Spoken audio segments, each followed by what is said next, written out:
It all comes down to this. Game 7 NBA Finals, Thunder versus Pacers, two of the youngest, most exciting teams in basketball with one shot left to etch their name into history. It's been a back and forth battle, big shots, bold adjustments, and breakout stars.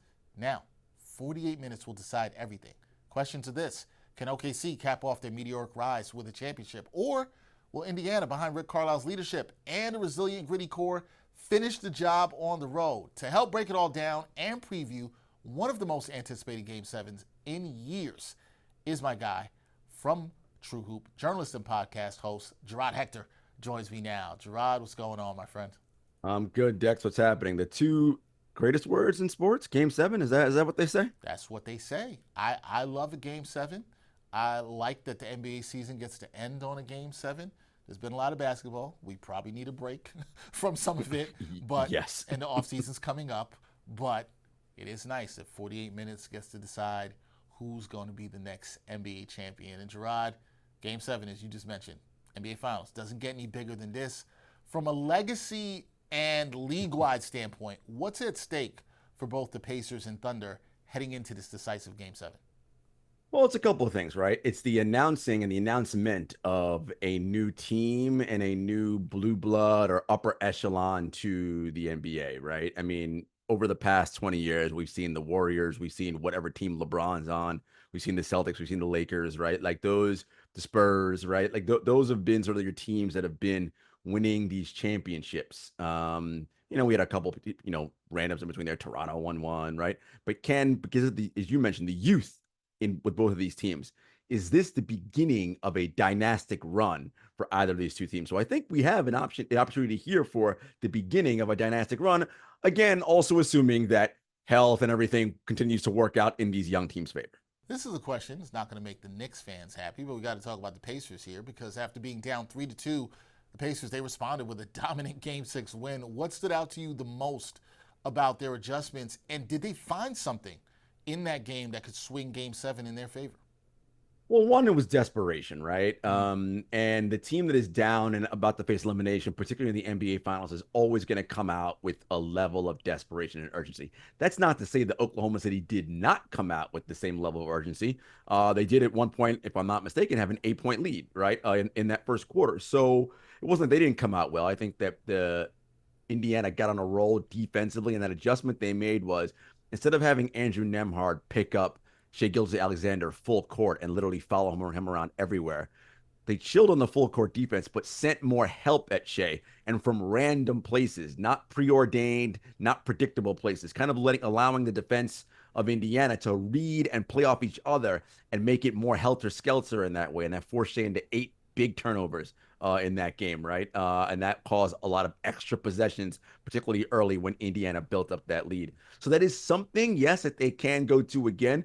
But this is the NBA Finals, Dexter, and Shea Gilgeous-Alexander is the MVP of the league. And the reason why is the MVP is because, as most MVPs are want to do, when they see something, usually just once, they have an adjustment for it the next time they see it, right? So I don't know if they can do a steady diet of that again and expect the same results. They're going to have to do what you always do with elite players, which is mix and match and do different things on the defensive end. But that's where it's going to start for Indiana, is with their defense and turning that into their offense. All right, so Gerard, on the other side of things here, OKC's offense, which you just mentioned, looked a bit out of rhythm in Game 6, particularly Shea Gilgeous-Alexander and Jalen Williams. The Pacers, you mentioned some of what they did defensively to disrupt them. How do you think Mark Daigneault should counter in Game 7? What's the adjustment for him? Getting Shea the ball in the middle of the floor, easy, where he doesn't have to dribble all the way up against any kind of pressure, where he can make either pull up directly over Andrew Nemhard. They need to continue to attack the paint, right, and force Indiana to foul them, right?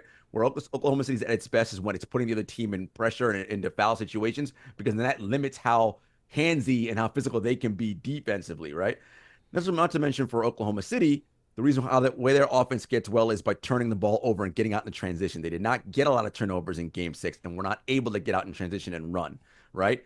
Everyone knows the best way to score in any sport with a ball, right, or a puck in hockey or what have you, is in an unsettled situation where the defense is not already set, right? 2-on-1s, 3-on-2s, right, where you have numerical advantages on certain parts of the floor. That is your goal, right? Because the extra man always means it's going to be much easier for you to score because the defense can't cover everybody. That is your goal, right? You don't want to be going against set defense all the time.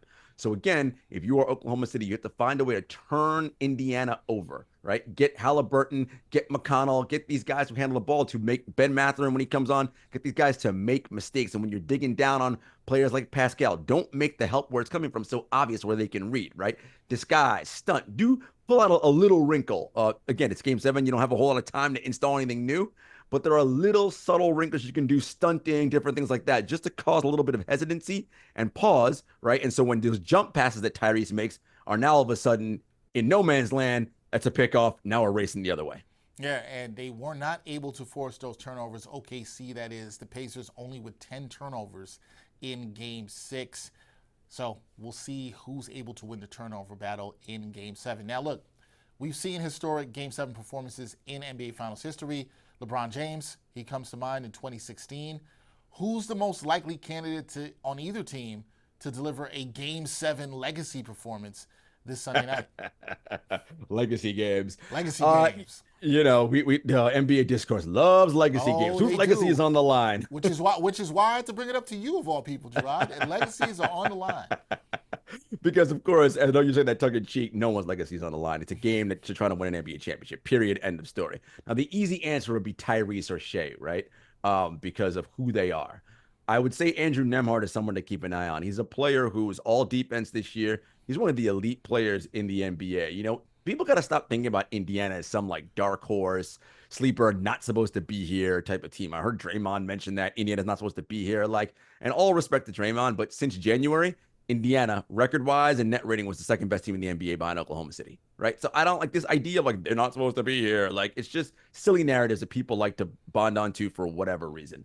But Nembhard's a guy who's elite offensively and elite defensively, and I think he's someone who seems to be unfazed by moments. So I wouldn't be surprised if he comes up big on the road. For Oklahoma City, I mentioned Shea, but Jalen Williams has grown up right before our eyes, Dexter. This is a player who's an all-star this year, who's had big playoff games, huge bounce-back performances after subpar games. Remember, this is only his second playoff year in the playoffs and his third year in the league, and this is what he's doing. He is a bona fide, legitimate number 2 on a team with a chance to win an NBA title. It doesn't happen with most players in the league. In year 3, you're able to do this, right?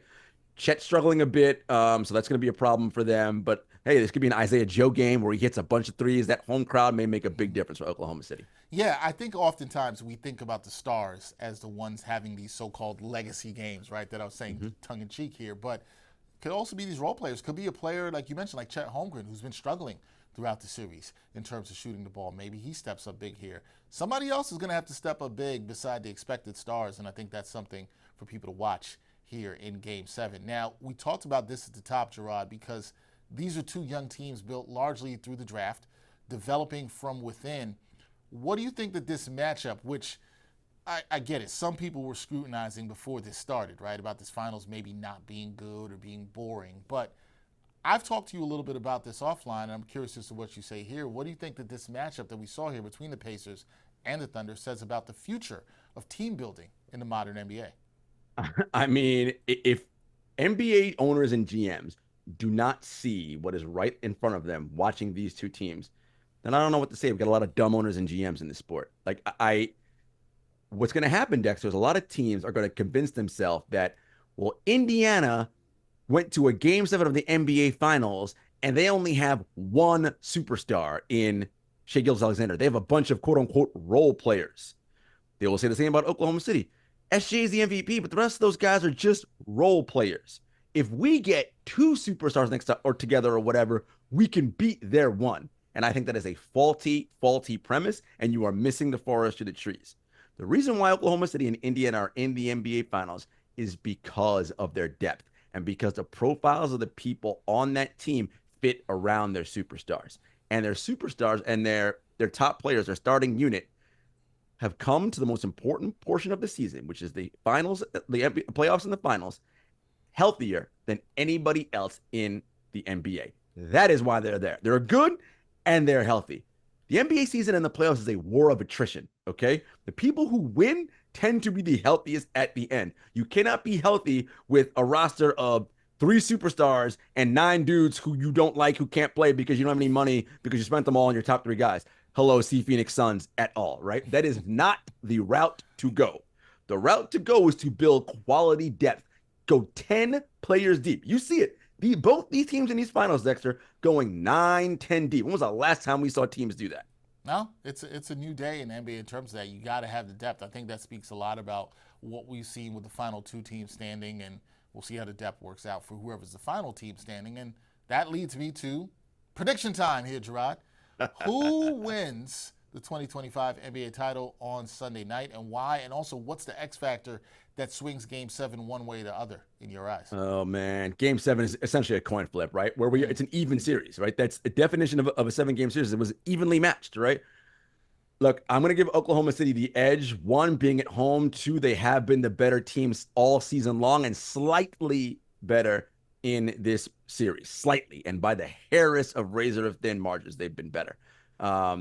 I think that you're going to have a game where Oklahoma City is not about making as many threes as Indiana, but it's hitting your average in terms of your shooting, right? They're about 34.9. So if they can hit 35, 36% of their threes, right, be sort of right in line with their average, they'll be fine. They'll be able to weather if Indiana has a hot night from 3, which they are wont to do.